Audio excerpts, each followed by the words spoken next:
अलीगढ़ जिले के एक छोटे से गांव में एक लड़के का जन्म हुआ जिसका नाम सुमित था। सुमित का परिवार काफी बड़ा था, जिसमें उसके माता पिता, 3 चाचा चाची और दादी शामिल थे। उसके पिता एक मेहनती और ईमानदार व्यक्ति थे, लेकिन एक दिन अचानक उनकी तबीयत खराब हो गई। डॉक्टरों ने बताया कि उन्हें कैंसर है। सुमित का परिवार सदमे में आ गया, लेकिन उन्होंने हर संभव इलाज कराने की कोशिश की। कई महीनों के इलाज के बाद भी सुमित के पिता को बचाया नहीं जा सका और वे दुनिया छोड़कर चले गए। पिता की मृत्यु के बाद सुमित का परिवार बिखरने लगा। उसके घरवाले उसकी मां को तंग करने लगे और तरह तरह की परेशानियां खड़ी करने लगे। सुमित की मां, जो अपने बच्चों के साथ एक सुखी जीवन की उम्मीद कर रही थी, अब एक कठिन परिस्थिति में फंस गई थी। एक दिन सब्र का बांध टूट गया। सुमित की मां ने अपने बच्चों के साथ घर और गांव दोनों को छोड़ने का फैसला किया। उस समय सुमित की उम्र मात्र 9 साल थी। उन्होंने अपने बच्चों को संभाला और अपनी मां के घर की ओर चल पड़ी। जब वे अपनी मां के घर पहुंचे तो उन्हें कुछ समय के लिए शांति मिली। सुमित और उसके भाई वहां थोड़े खुश हो गए थे, लेकिन कुछ ही दिनों में वहां भी मुश्किलें आने लगीं। सुमित की मां की वहां भी किसी से बन नहीं पाई। कुछ समय बाद उन्होंने अपनी मां का घर भी छोड़ दिया और एक नई शुरुआत करने का फैसला किया। वे दिल्ली आ गईं, जहां उन्होंने एक छोटा सा मकान किराए पर लिया। दिल्ली में नई चुनौतियों का सामना करते हुए सुमित की मां ने मेहनत और लगन से अपने बच्चों को संभालने की कोशिश की। उन्होंने छोटे मोटे काम करके घर चलाया और सुमित और उसके भाइयों को पढ़ाई का मौका दिया।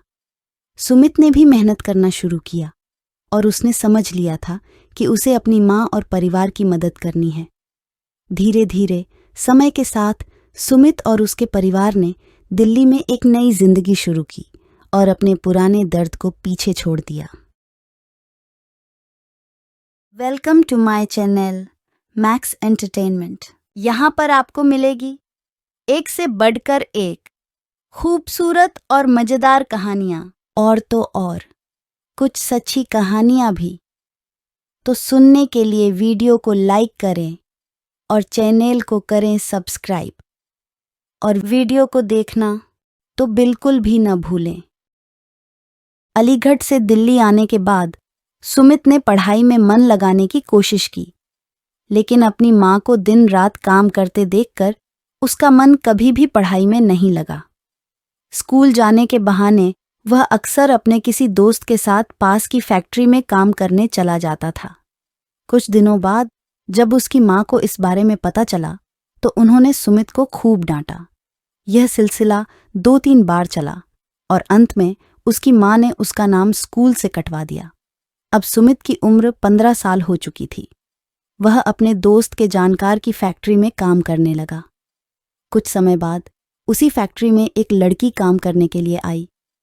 2-3 दिनों के बाद सुमित और उस लड़की की नजरें मिलीं और सुमित उसके ख्यालों में खो सा गया।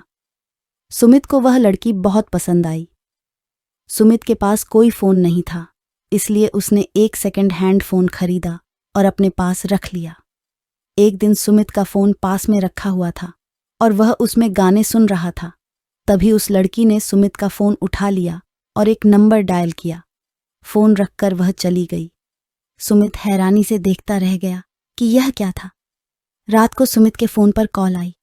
सुमित ने पूछा, तुम्हारे पास मेरा नंबर कैसे आया?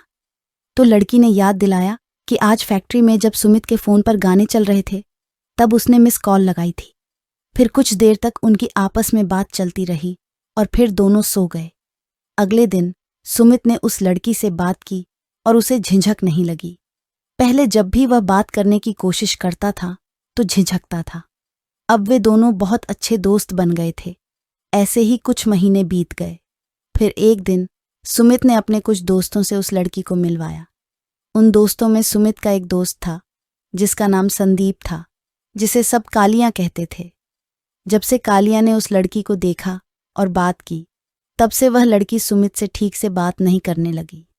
कुछ ही दिनों में सुमित और उस लड़की के बीच तकरार हो गई और वे एक दूसरे से दूर हो गए।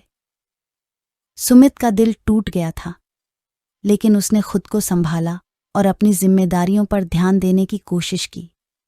उसने अपनी मेहनत जारी रखी और फैक्ट्री में अपनी जगह मजबूत की। सुमित की माँ ने भी उसे समझाया कि जिंदगी में ऐसे उतार चढ़ाव आते रहते हैं और उसे अपने भविष्य पर ध्यान देना चाहिए।